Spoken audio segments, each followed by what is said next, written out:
హైదరాబాద్ రాష్ట్ర సచివాలయంలో ఉద్యోగులు సమయపాలన పాటించేలా చర్యలు అమల్లోకి వచ్చాయి. నేటి నుంచి ఫేషియల్ రికగ్నైజేషన్ అటెండెన్స్ అమల్లోకి వచ్చింది. సచివాలయంలో పనిచేసే అన్ని శాఖల అధికారులు, సిబ్బందికి దీనిని వర్తింపజేయనున్నారు.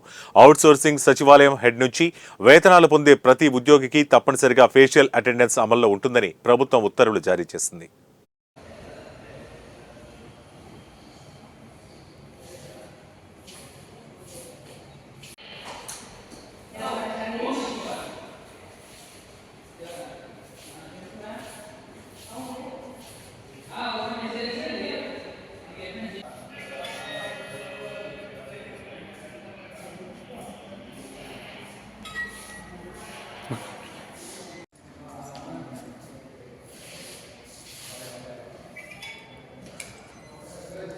ఓకే